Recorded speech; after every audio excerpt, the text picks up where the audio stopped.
दोबारा से एक बार देखते हैं व्हाट इज एनईटी। ठीक है जी।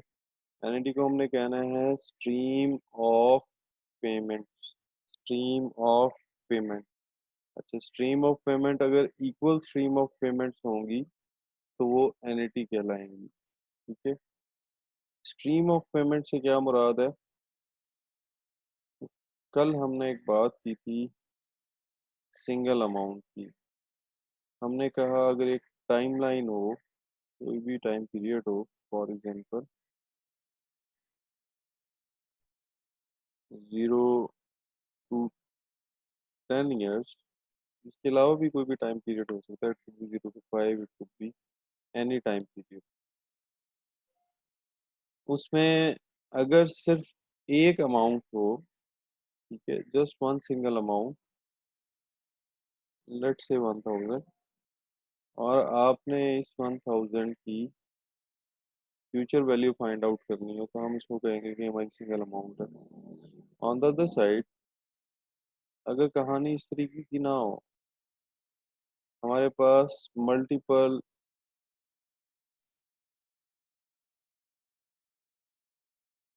अमाउंट्स मौजूद हों जो हम दें, ठीक है, 3, 4, 5, हम इसको भी रेज अप कर लेते हैं। हम कहते हैं इसको 5 years। 1, 2, 3, 4, let's say 5। ये 5 साल का एक टाइम पीरियड है। हर साल लेट्स सपोज हम 1000 सबमिट करवाते हैं किसी एक फाइनेंशियल इंस्टीट्यूशन में, लेट्स से कोई भी बैंक हो, कोई भी हो, और 1000 रुपये अगर हर साल हम जमा करवाएं तो 5 सालों बाद इसकी फ्यूचर वैल्यू क्या हो? अब वो फ्यूचर वैल्यू क्या होगी वो कैसे पता चलेगा? इसकी अमाउंट की फ्यूचर वैल्यू, फिर इस अमाउंट की फ्यूचर वैल्यू, फिर इस अमाउंट की फ्यूचर वैल्यू, फिर इस अमाउंट की फ्यूचर वैल्यू, एंड देन फिर इस अमाउंट। ठीक है। किसी भी अमाउंट की फ्यूचर वैल्यू फाइंड आउट करने के लिए हम क्या फार्मूला इम्प्लीमेंट करते हैं? We say future value is equal to present value multiply by 1 + i raise to power n। Raise to power n क्या मतलब है? Number of years. अगर हम पहले 1000 की, इस 1000 की फ्यूचर वैल्यू फाइंड आउट करने लगेंगे, हम क्या फार्मूला अप्लाई करेंगे? We say future value of this 1000 will be equal to 1000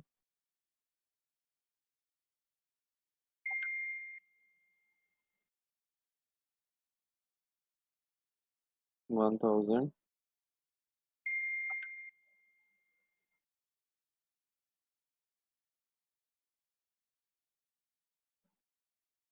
इस 1000। तो आप लोग, कुछ आ रहा है कुछ जा रहा है। अच्छा, with this 1000 multiply by 1 plus, let's say हमारे पास इंटरेस्ट रेट 10% है, 0.10 रेज टू पावर। अच्छा, इस 1000 के 5 साल तक ईयर्स कितने हैं? 1, 2, 3, 4 रेज टू पावर 4। इसके बाद जो सेकंड 1000 है दैट इज हेयर। आप इस 1000 की भी फ्यूचर वैल्यू फाइंड आउट कर सकते हैं। वो हम कैसे करेंगे? सेम फार्मूला अप्लाई करेंगे। हम कहेंगे future value is equal to 1000 multiply by 1 plus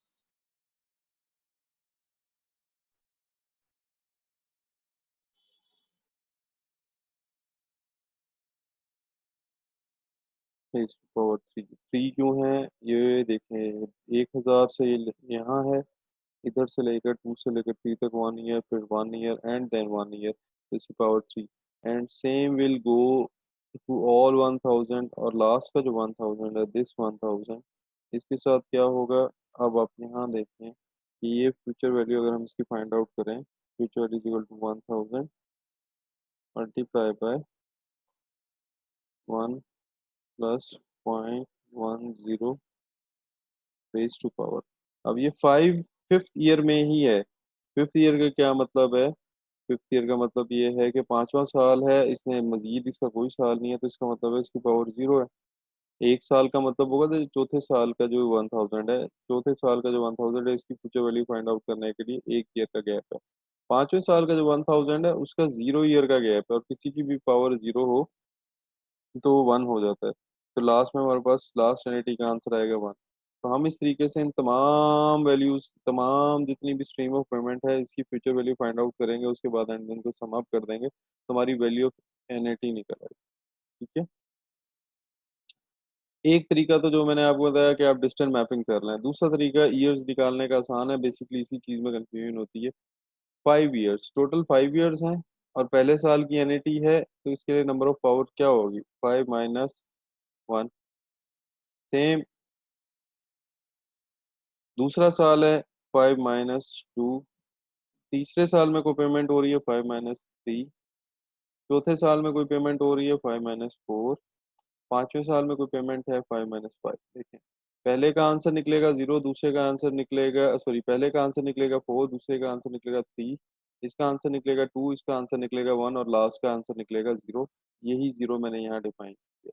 अच्छा, अब इसका ड्रॉबैक क्या है? ड्रॉबैक इसका ये है कि अगर हमारे पास, हमें कहा जाए कि हम बैंक में 1000 रुपये हर साल जमा करवाएंगे, और हर साल जमा करवाने के बाद हमें बताया जाए कि जी एंड ऑफ 5 ईयर या 10 ईयर उसकी क्या वैल्यू होगी, तो हम कैसी काम पे लगे रहेंगे हर वैल्यू की फ्यूचर वैल्यू फाइंड आउट करें। तो बेहतर तरीका ये होता है कि हम उसका प्रॉपर सोल्यूशन देखें। तो हम कहेंगे कि जब एनएटी होगी, फ्यूचर वैल्यू एनएटी की फाइंड आउट करेंगे, तब हमें क्या करना पड़ेगा? तब हम क्या करेंगे, प्रेजेंट वैल्यू को मल्टीप्लाई कर देंगे एक फार्मूले से, और वो फार्मूला है 1 + i raise to power n number of years -1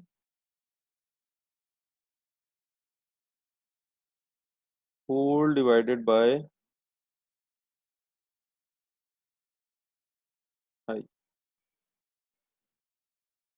हम इसके अंदर वो पुट करेंगे वैल्यूज इंटरेस्ट की, नंबर ऑफ ईयर्स की। ठीक है। और आई से डिवाइड कर देंगे, हमारे पास फैक्टर निकल आएगा, इसको प्रेजेंट वैल्यू से मल्टीप्लाई कर देंगे, और उसके बाद हमारा एनएटी की वैल्यू निकल आएगी। एक तरीका कार ये है। दूसरा तरीका ये है कि आप फ्यूचर वैल्यू अगर आपने किसी अमाउंट की निकालनी है, तो उसकी प्रेजेंट वैल्यू को मल्टीप्लाई कर दें, FVIFA, future value of NAT, future value interest factor for NAT, FVIFA multiply by PV, आपके पास फ्यूचर वैल्यू निकल आएगी। जो भी हमने ड्राफ्ट किया था, जो ग्राफ बनाया था, उसमें हमारे हमने देखा था कि हमारे पास जो वैल्यू पेमेंट है, जो पेमेंट का जो टाइम है, वो बेसिकली एंड ऑफ ईयर है। ठीक है। जब वो आपके पास एंड ऑफ ईयर है, तो दैट मीन्स कि आप जो एनएटी यूज कर रहे हैं, दैट इज ऑर्डिनरी एनएटी।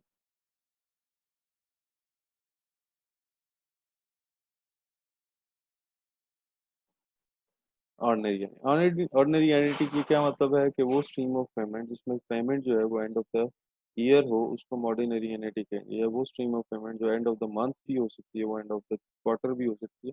तो इसका मतलब है कि जब आपका जो पेमेंट है वो आपकी end of the term due होगी, तब आप उसको ऑर्डिनरी एनईटी कहेंगे। ठीक है।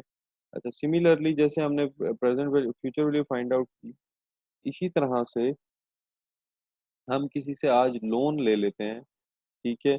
और उस लोन को अगर हम ले लें, तो लेने के बाद हमें पता चले कि जी हमने इसकी इंस्टॉलमेंट फ्यूचर में पे करनी है।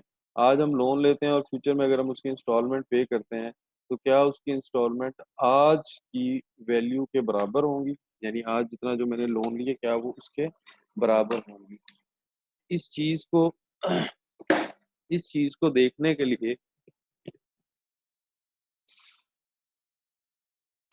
इस चीज को देखने के लिए हम लोग फ्यूचर वैल्यू फाइंड आउट करते हैं। ठीक है जी। फ्यूचर वैल्यू फाइंड आउट करने का तरीका कार बिल्कुल सेम है। तो सॉरी, इस चीज को फाइंड आउट करने के लिए हम प्रेजेंट वैल्यू फाइंड आउट करते हैं। प्रेजेंट वैल्यू का तरीका कार बिल्कुल सेम है।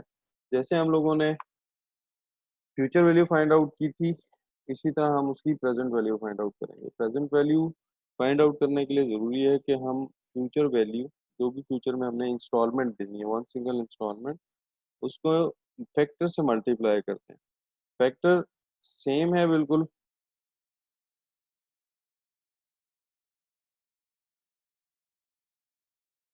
n minus one whole divided by I, ठीक है, होल डिवाइडेड बाय आई। तो अब आप ये देखें कि दोनों फैक्टर सेम है। दोनों फैक्टर में जो थोड़ा सा डिफरेंस है वो ये है कि हम इसमें एक छोटा सा फैक्टर इजाफी कर लेते हैं, वन डिवाइडेड बाय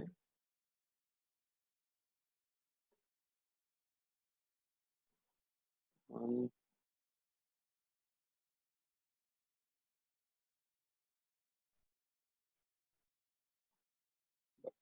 ये फैक्टर सिर्फ इतना डिफरेंस आएगा, यानी सेम फैक्टर अगर आप एक को मेमोराइज कर लें तो उसी फैक्टर के अंदर से हम basically present value, interest factor, for annuity भी निकालते हैं। ये यहाँ